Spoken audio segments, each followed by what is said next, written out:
Good evening and a very warm welcome to the Grassroots Weekender Show. What a glorious weekend we've had. We had forecasting, we had loads of rain coming in, and I'm sure there was many of you got the rain. It wasn't too bad here today. It's been absolutely fantastic, especially this morning. We can just start thinking summer is here now, and you can see everyone dressing to the way of the weather, basically, isn't it? Shorts on, and you know, I was out early this morning, and probably it was great to watch some games down at the Edge Hill JFL, and I was promoting a little bit of respect by walking, or REFspect by walking around, talking to one or two of the young referees as well. It was nice meeting John and the committee out there, having a little chat. It was great to see all the people out there enjoying the kids' football as well. I went down there to watch my grandson, my son's team, Quarry Green, under 8, and it wasn't to be on their day. They lost 2-1. But it was one of those games where you can stand there, you know, the kids could hit everything, the other team were in the way of everything, blocked everything, done well, scored 2 goals. What more could you ask for? You know, and it was just one of those things where your kids can't get back in to a game. But good game overall, and good atmospheres around and about. It was around the pitches. It was great to see that everyone was in a good mood this before the Liverpool game against Tottenham, so everyone probably had their plans already, you know, organised Sunday dinners and treats. But as I say, once again, it was great to see the committee of the Edge Hill Junior Football League. Now every league's now starting slowly but surely to come to a close, and we can only see what happens.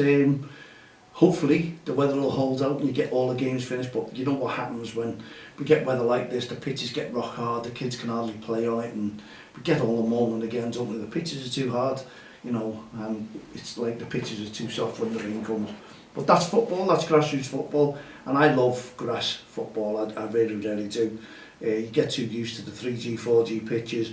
It's not the same game, it's more control on the grass. The kids play, they have to use the skills a little bit more, because the 3G, 4G are just flat all the time. There's no little bumps in control, and it helps the kids, the movement, develop their skills, and that's what I think can also the referees develop their skills as well.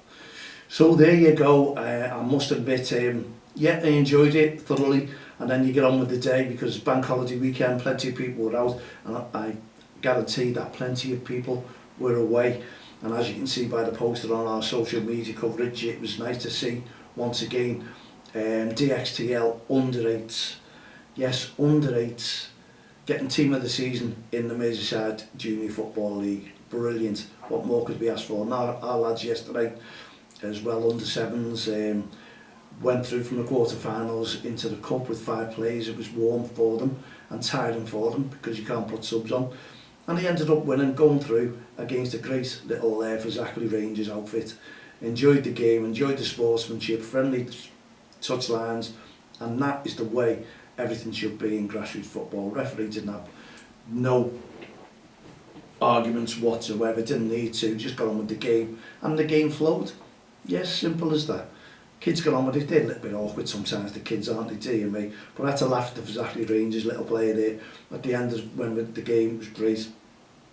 Shaking hands with them, saying well done to the kids, and they come up and said, hey mate, I got a hat-trick. And I was like, you know, we were talking away, and I went, great, what a performance, well done. Not bothered about losing the game whatsoever, honestly, and that's the way kids football should be. All the kids go home happy. You know, if we can take all this, oh, we've got to win at all costs, out of the game, it'd be fantastic. But as they get older, we know that's the way it goes, not just with the parents, but even the kids on the field of play, and that's our own fault for having too much passion in the game. And we know that most of these leagues are development leagues, and that's what we keep insisting. There's nowhere league tables. We do call them junior leagues as well, don't we? I don't know why we call it a league if we have no leagues. It doesn't make sense to me. I think we'll have to take the L off. Junior football, I think that's all we'll have to call it. Or maybe JFD, Junior Football Development, no league. That's what it should be. And I think every league should take that L off, because as I say, it's there's no league tables. There is in the youth side of things, but not in the smaller side of the game. So unless you have two split decisions, but at the end of the day, it's down to your committee members to sort that out in your junior leagues, and maybe down to the governing bodies, the FA and the LCFA. Well, we've been portraying our REFspect programme, and it was great to say and talk yesterday about stepping down from Don't Cross the Line, because we talked about admin. You know, I'm a very, very busy, got a schedule, you know, and I take it all out and go out there with the kids, and we make sure that the kids are enjoying their football. But it's not all just about turning up and getting a team and saying, right, go out and play, thanks very much, see you next week. No, it's not. You've got to add in the training into that, all the admin into it. You've got to be looking, checking your emails daily. You've got to look and making sure that photographs come in of the kids, new signings come in, date of birth, then you've got to send it all off. You're basically doing, you really are doing someone's paid work, being a volunteer on the whole game system. You really are. And obviously I've had enough of it. It's not that, you know, people will be going, oh, you weren't paying for it, you've got to be a volunteer. Fantastic, okay. If we all went to our jobs and said, look, we want to be a volunteer, what would you do? The people who are saying, yeah, look, moaning about volunteering is where, no, I'm just saying to you, likes of a massive company, bring a massive company, and they come out and they say, right, all to our workers, right everyone, now we've come up with a new scheme, you're now all volunteers, and you're all working for us, and we don't have to pay you a thing. Just carry on doing your job 7 days a week, what it is. No overtime, just volunteers. Fantastic. Well, that is what is happening in grassroots football. Believe me. Now, you see this, REFspect, it's all about referees. I support the referees. I support no verbal abuse, aggressive behaviour, racist comments or bullying within grassroots football. And unfortunately, the referees are the target. And I support them because I'm protecting the kids. Because when the parents or the irate spectators are shouting and screaming at that referee, it's the kids who hear it and the kids who will copy it, and that will change attitudes within grassroots football. So my attitude's changed towards being a volunteer. This is what it is. I don't want to be doing everyone else's job now. I really don't. And I want to step down and carry on the work from Don't Cross the Line, the work that I've been doing over 20 years, to making sure that everyone's sort of behaving on the sidelines. That's volunteering, that's unpaid work, that's the work I've been doing. But I don't want to do another job like this. I do not want to do a job like this, where I am now personally going home, living football 24/7, picking a team, making sure everything's okay, looking at the leagues are coming in with more forms, you have to pay your non-refundable deposits, you have to get this in, you have to get that in, we need a manager, who's your manager, who's this, come to our AGM. This is what I'm talking about. And then you've got the whole game system where you have to put everything in there for someone else, rather than someone else doing it who's getting a good wage. And I'm telling you now, a really good wage, because if you're working for the FA or the county FAs, it's good paid jobs. Just look when they advertise for a post and just to see how much they are annually on. So if you look at these coaches, managers, not every coach gets paid. We do know there's football coaches out there who do get something, not a lot, and we do know that referees get paid every single game. So you've got to look at the volunteers and the coaches who are there week in, week out. Now take all those coaches and managers away from it, because you can't do it without a DBS check, safeguarding check. Great, I love that. You can't do the game. But you have to go on the websites, the FA websites, and you have to now do safeguarding, DBS checks, and I love them. That's great, because they're all around children, these adults, so you need background checks, and I agree with it, and I've got nothing against it. But what I've got against is the amount of money that volunteers, coaches and managers are paying. That's what I don't like. So obviously I want to go back to my independence, not be affiliated to anyone, and just be my own boss, if you like. I can do what I want, go where I want, talk to whoever I want, and give good feedback to the governing bodies that I'm not working for, but help out if anything I see is untoward towards the referee or the kids. And we fill in the forms, we get everything done, and maybe talk to one or two committee members. as well. But some leagues are also taking upon themselves and treating managers with disrespect, if you like, because they're dictating, telling them what they have to do, what they don't do. It's our league, you don't like it, get out. Not to the kids, well it is the kids really, it's the adults, the managers, the volunteers, who I believe many are getting disrespected for the work that they do. Now we want friendly leagues, we really do. We want people who work together and be as a team, because that's what they all say. It's team grassroots, and I know my friend has that team grassroots, but that's what it's all about, being a team. And unfortunately, I don't see teams. I really, really don't, unless they're playing football on a Saturday or a Sunday or during the week. That's the team I see. And around the bigger picture, there's no team. We need to bring in a team effort. All clubs together, working together with referees, managers, coaches, and with leagues and governing bodies. That's not happening. Everyone's segregated. Have a look who goes their own way. Now, we started a campaign over 20 years ago, bringing people together, and rather than some organisations working with us, they disappeared and wanted to do it all on their own and start claiming things and doing things our way, the same way as we do, instead of working together and singing off the same song sheet and making a difference all together. What an impact that would be. What a deterrent if we all work together it would be to this racist comment, bullying, aggression and verbal abuse. We've got to work together, but I see a lot of people working for themselves. Now there's a lot of money in grassroots football, everyone knows that. Why do you think everything is so expensive? Because there's a lot of people making money out of grassroots football. The Premier League, you see that, the EFL, the Championship, there's a lot of money. Everyone's making money within that game.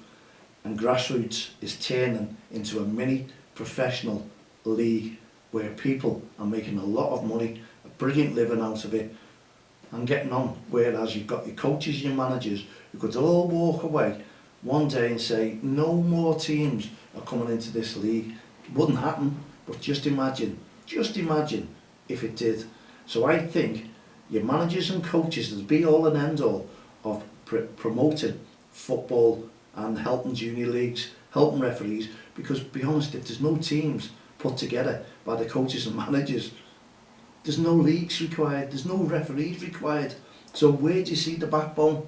Where do you see the backbone? A lot of people will say the referees are the backbone of the football game. They're not. They're not, honestly, they're not. It's your manager and your coaches. And I've argued once or twice with some of the officials who believe, I say no ref, no game, but the reason behind that is if you take a referee away from a game and put a manager in charge with no qualifications, it's a different ball game. But you give that referee the manager's job on the sidelines with no pay and what have you, and work it out and see what balances. Just work it out, please, and tell me your thoughts. I'd love to hear your thoughts. I believe, don't cross the line, believe that the backbone of the managers and coaches from grassroots football, we should support them a little bit more, give them more credit than they deserve.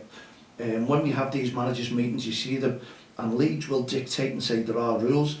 These are what you abide by. You vote them into your rules. We don't like fines, but we will initiate fines if you don't do the right thing. Now, you can look, honestly, it all depends who you are. It really does. Now, I know for a fact in leagues, if you're friends with the committee members, you're friends with teams, that all happens. And that's been the same thing for many, many years, right across the board. And we used to run a committee going back, the Anfield Junior Football League, and I know how things are run, and I know what's required, and I know what pots are required when you're going out, what you're doing, what you spend, the expenditure, what comes in, what goes out. But many leagues have got big pots, big pots now. If you look at the referee rules book as a league, because you tell managers to look at the rules and abide by the rules, I think many leagues are not abiding by the rules themselves, and that's going by a cash flow. You really, and this is what we did in the Anfield Junior League, spent every penny, just left a little bit of money in on the trophies, on what we need to do in the league, for the teams that mattered, the teams that were there It's all for, that money is all for the teams. Not next year, not the year after that, not the year after that. That nest egg should be spent in that first year.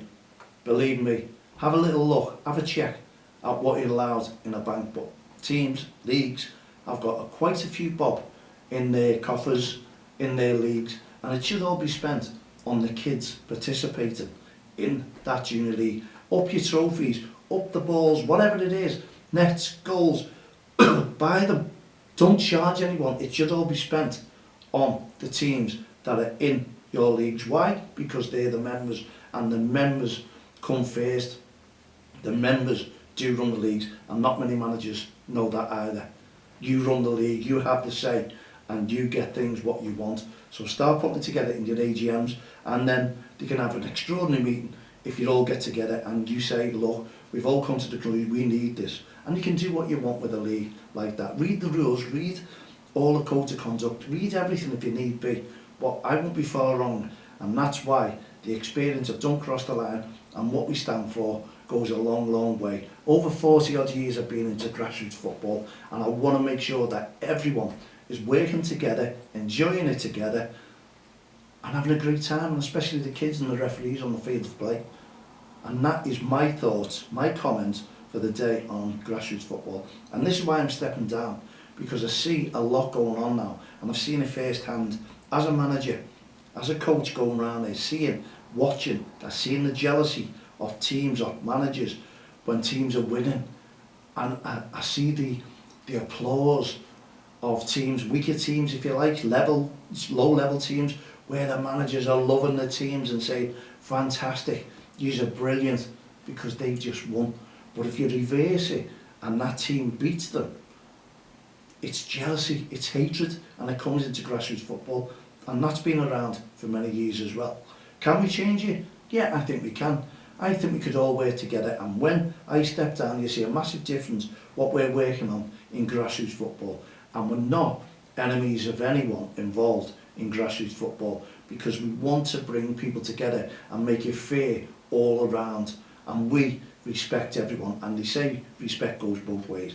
So we're giving the respect out, and we love the respect back, and we're working for everyone, the referees, the parents, the managers. We want to bring everyone together, but we won't stand by irate parents or spectators, not in a million years. We want the kids to enjoy themselves. We were all adults once, and we all know bad memories whenever you're in sport, or what you take home with you, what you're living with right the way through to age. We've all got bad memories, so let's replace that with good memories for the kids. Let them grow up thinking, I really enjoyed that. I had a lovely time. I went abroad, didn't cost me mum and dad anything. I'm not saying it's all free, but I do know an organisation that has free versus free, and that's the National Children's Football Alliance, and they're working closely together to try and bring free football together with everyone, and we want to work with them. We want to work with people who want to make a difference and make it a lot more friendly for referees, for the kids in grassroots football, and especially get the managers and coaches recognised a little bit more and take that workload away from them, because leagues are now made up because they don't have to do anything. They don't have except to give orders on a day. Get off the pitch. What are you doing there? Where your lanyard? This is what I'm saying. We need to work together, you know. Yes, we all want to make grassroots football better, a better place to be, but we all need to sing off the same song sheet and make it as if, you know, I don't want to chase coaches away from the game. I'm standing down, my son's standing down, there's two gone straight away for what we see, and we both agree that admin and the way managers and coaches are getting treated, and when appeals, when decisions go against them, I see it all, and it's made me realise, and I thought, no, I've been in grassroots football, running football teams for many, many years, so I want to stick together with the No Ref, No Game campaign, Heart of Goals initiatives, and Don't Cross the Line.